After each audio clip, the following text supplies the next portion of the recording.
Pero por supuesto, la presidenta no va a renunciar por otras razones muy importantes.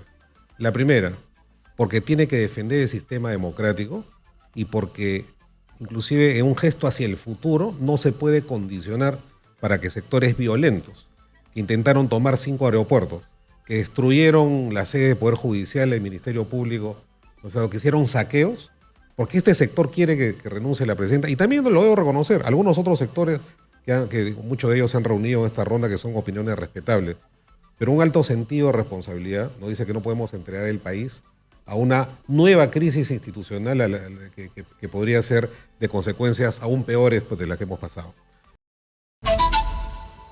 Iniciamos rápidamente con nuestra primera entrevista. Tenemos aquí en el set a Alberto Otárola. Él es premier, es el primer ministro. Muchas gracias, buenos días. Buenos días, Karina. Gracias por la invitación. Muchas gracias. Estamos pasando tiempos bastante difíciles y ustedes creo que la tienen clarísima, que son un gobierno que polariza. ¿Saben eso? Que polariza.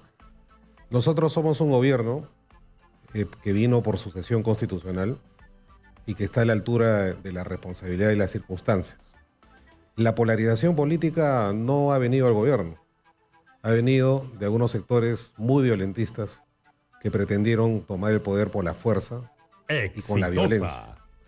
Aquí ha habido una generación espontánea de protestas, no lo vamos a negar, muchísimos peruanos que salieron a protestar contra todo lo que se denomina Estado, un embalse de expectativas que, digamos, es la consecuencia de la demagogia con la que fue conducido este país, y lo digo directamente de esa manera. Entonces lo que hemos nosotros intentado es conseguir la paz y la tranquilidad para los 33 millones de peruanos, y luego no gobernar en piloto automático, sino tomar decisiones a favor de los más pobres. En consecuencia, yo creo que este va a ser un gobierno que va a ser recordado en adelante bajo el liderazgo de la presidenta Boluarte, con el gobierno que estabilizó una situación de crisis y proyectó una recuperación económica que además está siendo palpable ya con el Plan Compunche Perú, que es un programa muy amplio y potente para relanzar la economía del país y generar este año, por ejemplo, 150.000 nuevos puestos de trabajo. Muy bien, se tiene claro que ustedes, cuando ingresaron, había una bomba de tiempo. El dictador, el que quiso ser dictador, Pedro Castillo, dejó una bomba de tiempo. Ustedes se han dedicado a apagar incendios. Sin embargo, la gente, las manifestaciones, grupos de infiltrados, como ustedes han dicho, no han estado de acuerdo y se generó un enfrentamiento, un conflicto. Por eso yo empecé diciendo que si ustedes están conscientes que son un gobierno que polariza, porque el día de ayer uno de sus ministros ha dicho que no son un gobierno de transición. Y también la presidenta Dina Boluarte le ha dicho al Partido Morado que no son un gobierno transición. El Congreso no se pone de acuerdo. Entonces, esto quiere decir, y la presidenta ha dicho varias veces que no va a renunciar, esto quiere decir que si no hay acuerdo, ustedes se van de largo hasta el 2026. Nosotros somos un gobierno constitucional. Y la expresión del gobierno está plasmado en 2 proyectos de ley, Karina. El primero, que se envió al Congreso al día siguiente de asumir el cargo la señora Presidenta Constitucional de la República, y que proponía un adelanto de elecciones para el mes de abril del año 2024. Y posteriormente, cuando este proyecto no se aprobó, se envió otro proyecto, entendiendo el sentido de urgencia que en ese momento tenía el país, para proponer un adelanto de elecciones al 2023, primera vuelta, segundo domingo de octubre del 2023. Esa es la expresión del gobierno. Entonces, lo que ha ocurrido es que estos proyectos y varios otros se han debatido en el seno del Congreso, con idas, vueltas, picos y valles, y mientras tanto nosotros hemos tenido que seguir gobernando, seguir tranquilizando al país, dándole más recursos a la policía, pero también inyectando una inversión fuerte en los programas sociales, en las obras, 2.600 obras trabadas, Karina. Luego de no solamente ha sido un gobierno golpista el que nos ha perseguido, sino ha sido un gobierno incompetente e ineficaz.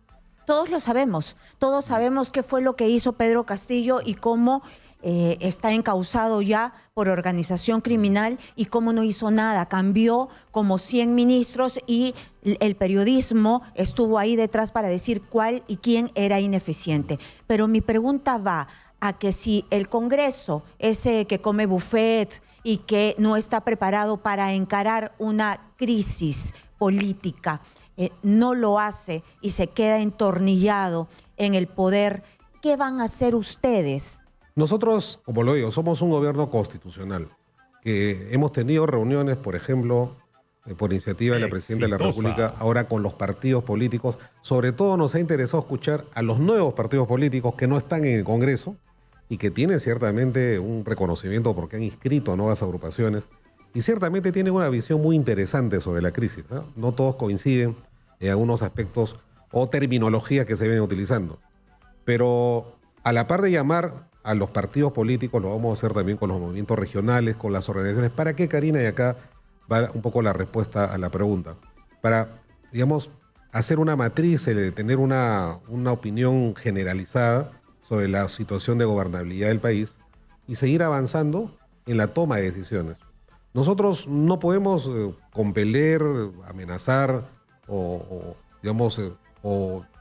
darle un ultimátum al Congreso para que haga lo que tiene que hacer.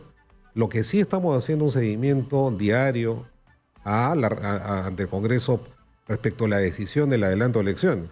Pero repito, nuestra expresión está en estos dos proyectos de ley. Y ahí está perfectamente explicada la posición del Ejecutivo. No pueden amenazar, pero sí puede renunciar. Han dicho que no va a renunciar. Entonces, lo que necesitan los actores económicos es predictibilidad. ¿Qué es lo que ustedes tienen previsto? Es decir, si es que no se ponen de acuerdo, no se quieren ir, nosotros damos tiempo hasta el 2024, julio, diciembre, para que los actores económicos comiencen a invertir. Nadie en una incertidumbre invierte, y lo que queremos también es que gobiernen. Lo que quieren los actores económicos es estabilidad. Por ejemplo, el gobierno piensa elevar a 3.5% el PBI este año, generar, como ya lo dije, 120.000 puestos de trabajo, establecer a través del programa Compunche Perú 6.000 millones de soles para la reactivación de la economía. Y un dato concreto, Karina, así un dato, vamos a una comparación.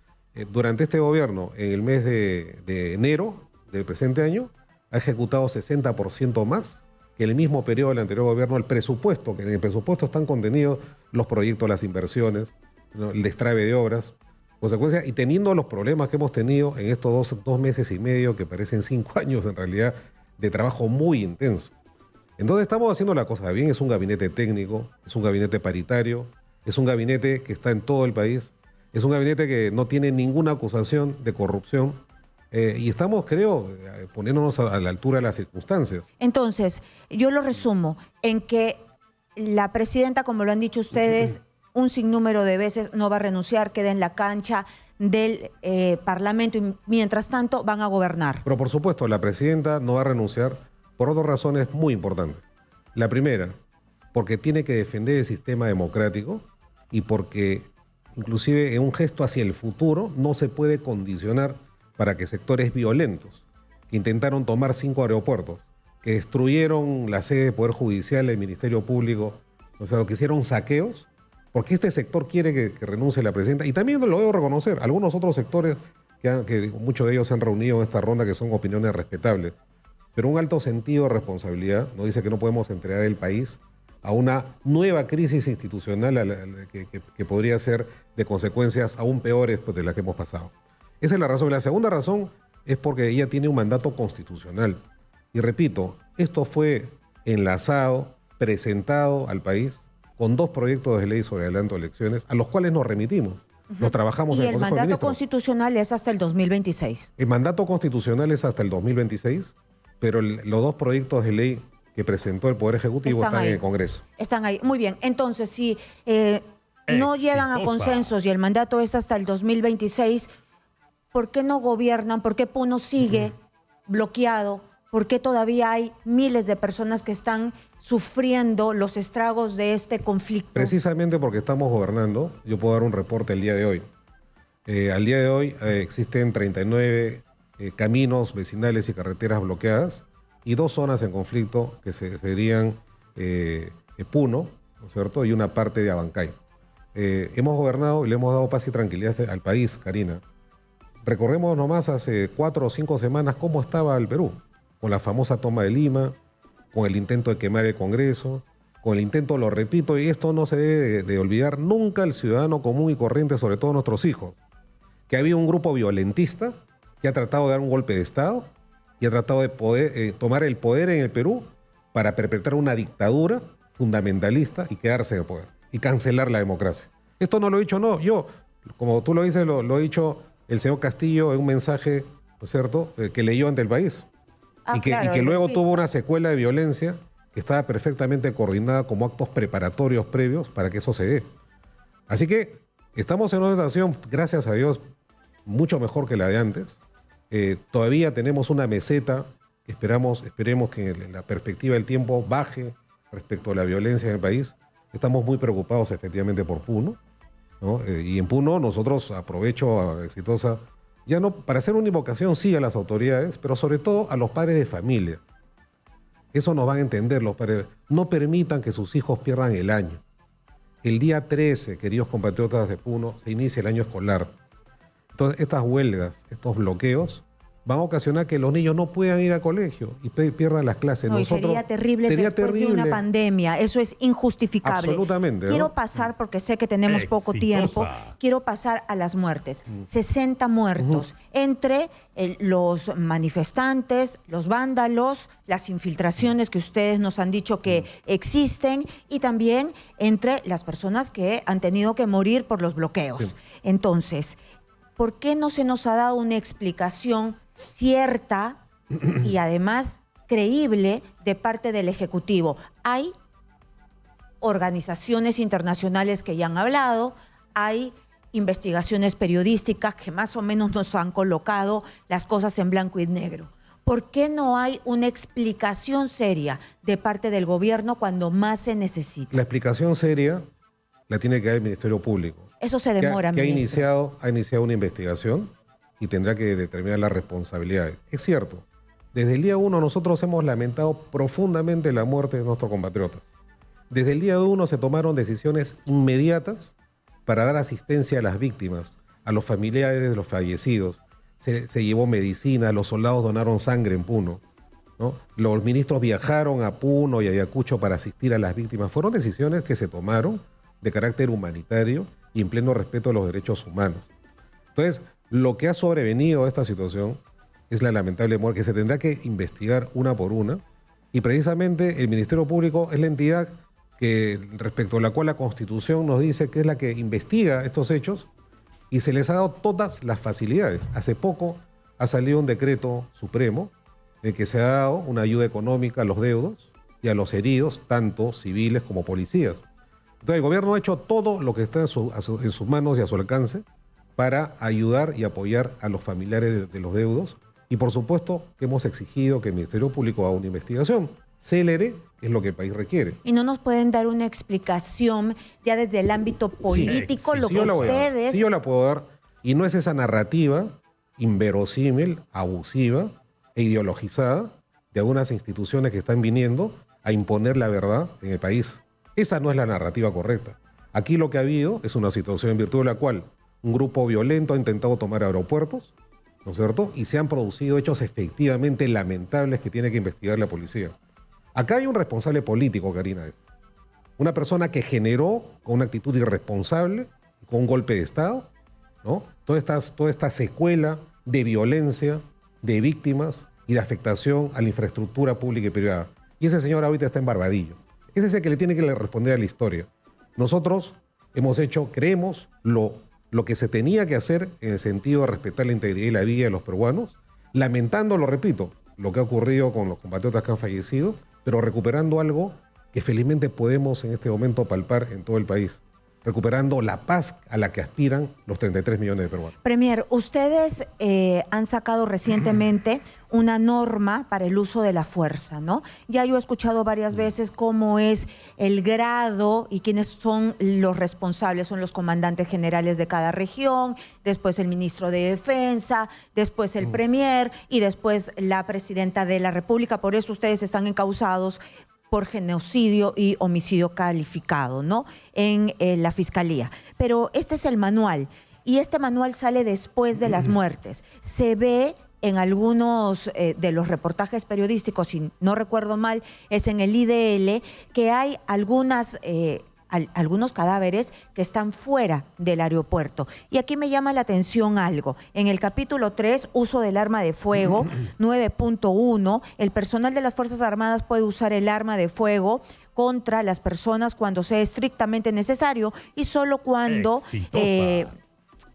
medidas menos extremas resulten insuficientes o inadecuadas en las siguientes situaciones, en defensa propia, bla, bla, bla. Nos vamos hasta el punto D, cuando la vida de una persona es puesta en riesgo inminente por ser quien se esté fugando. En esta situación solo se justifica el uso del arma letal ante quien en su huida genere un riesgo evidente, manifiesto e inmediatamente capaz de causar lesiones graves o muerte. Aquí se está diciendo que se le puede disparar a matar a quien está fugando. Ese manual, los manuales sobre el uso de la fuerza fueron trabajados en el Perú a partir del año 2012 y forman parte de uno de los mejores logros del país sobre el respeto al derecho internacional de los derechos humanos.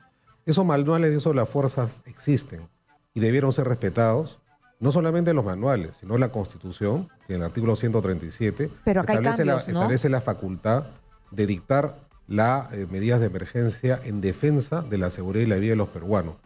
Entonces, los cambios o agregados o la publicación de ese manual va siempre en consonancia con lo que ya existía. Esto no es nada nuevo, Karina. Entonces, y esto demuestra la publicación de que el gobierno no tiene ningún problema, al contrario, estimula el reforzamiento en las intervenciones militares del respeto a la integridad y la vida. ¿Qué ha pasado? Si se ha aplicado o no estos manuales en Ayacucho o en Puno, eso lo tendrá que decir la Fiscalía. Los ministros no tienen responsabilidad operativa. Los ministros no participan en el teatro de operaciones. Los ministros dan instrucciones para que se respete los derechos humanos y eso fue lo que se hizo. Pero más allá de eso, nos atenemos a la investigación que tenemos, está siendo seria, prolija, está ya citado a varios funcionarios de la Fiscalía y que se deslinde de responsabilidad. ¿Responsabilidad política tienen? Mire, lo que yo puedo decir, que hemos actuado con plena responsabilidad de Estado al momento de controlar la afectación a la paz y tranquilidad de 33 millones de peruanos. Acaban de mandar un tuit, si me dicen que es de Walter Ayala, ¿no? Walter Ayala, abogado de Pedro Castillo. Ha puesto, Poder Judicial se demora en resolver el amparo de Pedro Castillo. Solicito a la Corte Interamericana de Derechos Humanos su restitución como presidente constitucional del Perú y su inmediata libertad. En los próximos días habrán novedades. Esto lo repiten y lo repiten y repiten. Yo lo he advertido el otro día, es decir, acá, mientras nosotros estamos en un debate, digamos, interesante sobre lo que ha pasado, quién es responsable y todo eso que se tiene que investigar, en el escenario internacional el señor Castillo va a ir a pedir dos cosas: que sea liberado y que sea repuesto a su cargo. ¿Ya? El gobierno tiene una responsabilidad, sí, a través de nuestra Cancillería, de nuestro Ministerio de Justicia, para poder enfrentar estas demandas internacionales, sobre todo los procuradores del Ministerio de Justicia. Pero también todas las entidades del Estado, el Ministerio Público, el Congreso, tienen que tener el sentido de la urgencia, porque acá lo que se requiere es respetar, efectivamente, yo soy abogado constitucionalista, y voy a abogar y pedir que se respete el debido proceso, el derecho de defensa y la tutela jurisdiccional efectiva, la que tiene derecho también el señor Castillo. Pero no perdamos el tema de fondo. ¿Y el tema de fondo cuál es? Como ha fracasado el intento de toma del poder por la fuerza, ahora está yendo a la jurisdicción internacional para conseguir aquello que no ha podido conseguir a la fuerza.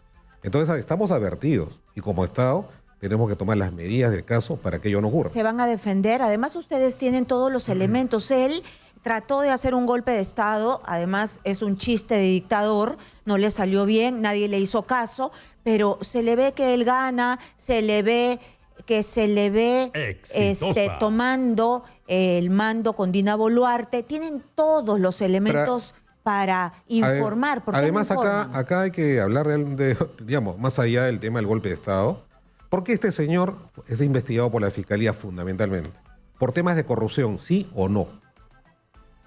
¿Cuáles son esos temas de corrupción? Son las carpetas fiscales que la Fiscalía, con mucha eficiencia seguramente, ha construido sobre este caso.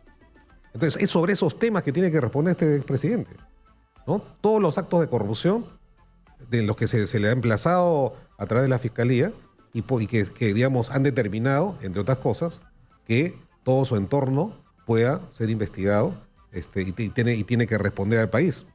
Entonces, esa es la principal responsabilidad de todos nosotros, ¿no? La Fiscalía ya le abrió investigación. Sí.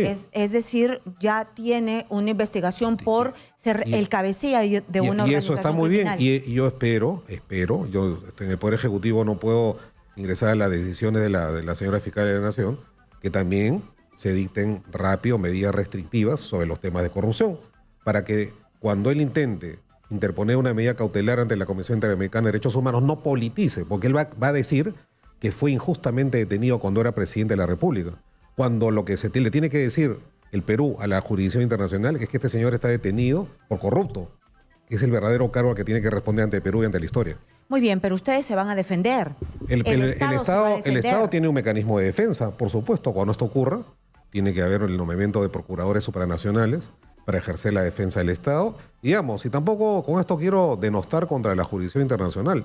Nuestra Constitución reconoce la competencia contenciosa de la Corte Interamericana y de la Comisión Interamericana, pero aquí lo que hay que hacer es una defensa técnica, con verosimilitud y con un adecuado sentido de la realidad, debemos explicarle a la comunidad internacional la verdadera narrativa, Exitosa. que este señor está preso por corrupto, ¿no? Ujú. Esa sería la Medir posición. la sensación que hay en la gente es que usted es el hombre fuerte, el que gobierna, no la presidenta de es la cierto, República. Karina. No es cierto. A ver, esto lo tomo como una...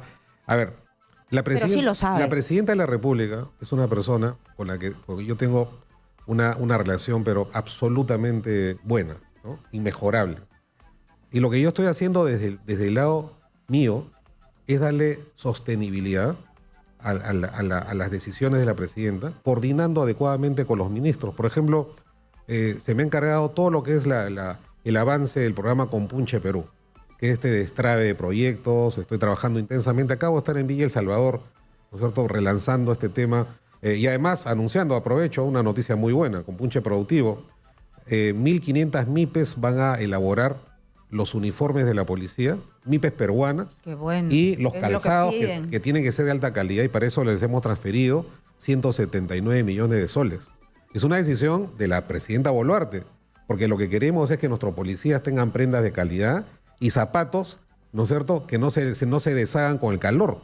Esa ha sido una situación en la que nos ha dejado el anterior gobierno de la policía. Así que a la familia policial, a la que además se le ha reconocido un bono, para que el anterior gobierno le había tirado perro muerto. O sea, le reconoció el bono y no le pagó. Este gobierno le ha pagado el bono a todos los policías. Y vamos a seguir reconociendo la calidad, la eficiencia y el sacrificio de nuestra policía en el control del orden interno. Dina Boluarte va a poder salir a las regiones, va a poder caminar, trabajar. Por supuesto, Karina, ¿Sí? por supuesto, ha estado en Arequipa, próximamente va a estar en los eventos de Compunche Regional, un poco dirigiendo y liderando las decisiones y los Exitosa. programas de este gobierno. Yo repito, la presidenta Boluarte, cuando toma las decisiones, las toma asesoradas por todos sus ministros, con los que además es un gabinete paritario, es un gabinete técnico. Hemos ejecutado el 60% más de presupuesto medido en el mismo periodo que el señor del Castillo, pese a todos los problemas que hemos tenido.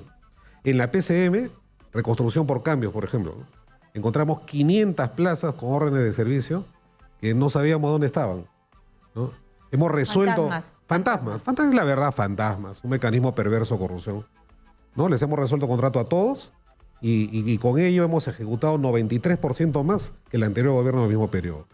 Entonces, la eficiencia también se mide por las decisiones que se tienen que tomar y por lo que significa el retomar el liderazgo y la eficiencia en la gestión de gobierno, que déjame decírtelo, estaba absolutamente complicado. No hemos encontrado los cuadros adecuados. hemos encontrado mucha mediocridad, 2.600 proyectos paralizados. Eso es lo que nos ha dejado este señor.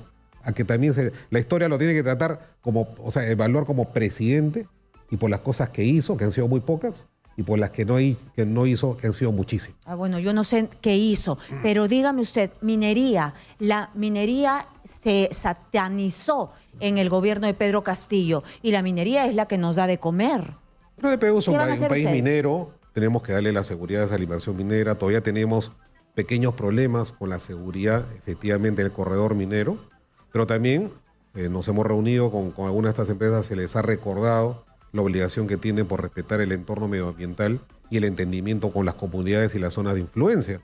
Eso está en las normas y el gobierno va a hacer respetar estrictamente el derecho de los pueblos a que la explotación minera vaya de consumo con el respeto de su vida, el medio ambiente y el desarrollo sostenible de su zona. Entonces, esa es la visión que tenemos sobre la minería y esperemos que recuperemos el liderazgo también, que lo estamos perdiendo un poco por esta situación de violencia que ya Dina ha pasado. Boluarte no es antiminera, como todos los que participaron en el anterior gobierno. Dina Boluarte no es anti nada, es pro Perú, ¿no? Y lo que ella quiere es pasar a la historia precisamente como la presidenta que condujo adecuadamente un proceso muy complejo y que dentro de su lógica y de su mirada y su visión que tiene de país tiene dos preocupaciones: la educación y la salud de todos los peruanos. Se han levantado, por ejemplo, los datos que yo puedo dar resueltos, ¿no? Se ha destrabado las atenciones de emergencia en los hospitales en todo el país. Las 24/7 están atendiendo las emergencias que estaban absolutamente trabadas. Se han reprogramado las operaciones. Había gente que tenía 1 o 2 años esperando una operación. Eso se ha destrabado completamente gracias a la eficiencia de nuestra ministra de Salud. Entonces, estamos haciendo cosas. Estamos trabajando, los ministros están en provincias y de nuestro lado yo creo que lo que vamos a garantizar es un trabajo sólido. No tenemos bancada en el Congreso, no tenemos partido político, lo único que estamos haciendo es trabajar juntos y muy unidos por el Perú. Una última pregunta porque sé que se tiene Sí. que ir. Yo sé que la Constitución, la legalidad lo respalda, pero tienen legitimidad, hay 60 muertos y eso pesa. La legitimidad se mide por 2 razones, y esto viene desde la ciencia política, ¿no? Se mide desde el origen del gobierno, que es absolutamente constitucional, y sobre las decisiones que uno toma en todo tipo de acontecimientos. Con respecto a lo último que usted ha dicho, lo he explicado largamente. Nosotros vamos a seguir para adelante. No vamos a caer en un chantaje de quienes quieren, ¿no es cierto?, responsabilizar a la señora presidenta de los ministros por actos que tiene un solo responsable, uno solo. ¿Ya? Y todos sabemos dónde está ese responsable de todo el latrocinio y los actos de violencia que se han generado en nuestro país. Y se va a aprobar, y se va a aprobar porque se tiene que probar. ¿Aprobar qué? Probar. Bueno, pruebas. Esto lo dejamos en manos. Felizmente, que no se dio aquello que anunció su golpe de Estado, el cierre del Ministerio Público del Poder Judicial. Felizmente que tenemos instituciones independientes que tienen que hacer su trabajo. Claro, porque usted lo que ha dicho que ha sido una azonada golpista, estos brotes de violencia terribles que hemos visto en nuestro país. Eso es lo que hemos visto, ¿Tienen Karina. que ver con el preso de Barbadillo? Absolutamente. Es el nexo- autor intelectual y responsable político de todo lo que ha ocurrido en el país. Lo digo directamente, sin ambajes. Y no solamente él, ¿no? Y todo su sino entorno, Aníbal ¿no? Torres, Bexy Chávez. Todo el entorno esto ya está investigando el propio Congreso y creo que más temprano que tarde se sabrá toda la verdad. Y todo eso usted lo ha dicho en Fiscalía. Yo he declarado 8 horas en Fiscalía con mucho gusto, he explicado todo lo que tenía que explicar y me atengo, digamos, a la investigación de este órgano que estoy seguro que va a tener decisiones pues, que tengan que ver con su mandato constitucional. Bueno, usted tiene detrás al servicio de inteligencia que me imagino que le da yo tengo detrás información. Yo tengo detrás mío, lo único que tengo es mi dignidad como persona, ¿no? Mi profesión de abogado especialista en derechos humanos, a los alumnos a los que les he dictado clases siempre, y todo lo que he podido hacer en mi vida como una persona que no ha tenido ningún tipo de problemas con la justicia. Es decir, aquí, digamos, tenemos que ser bien claros en el sentido siguiente, de que la dignidad de las personas y de los ministros se miden también por este tipo de consideraciones. Y estoy seguro, absolutamente seguro, que templanza, que es la que tengo, me parece, me va a ayudar a sobrellevar estos momentos difíciles, pero a olvidarme inclusive de los problemas personales y seguir trabajando intensamente a favor del país. ¿Se queda en el país después que termine su pero usted se va a mandato? quedar. No, O sea, le pregunto. Pero yo me tengo que quedar en el país. Es que por hay supuesto. algunos que se van. Pero yo no tengo a dónde, mi casa está en el país, mi bien. familia está en el país, Muy bien. mi cariño está en el país, así Cariño. que por supuesto Muy que sí. bien. Muchas gracias, Premier. Ha sido Gracias, el Karina. primer ministro Alberto Otárola, ha estado aquí en Exitosa. Muchísimas gracias.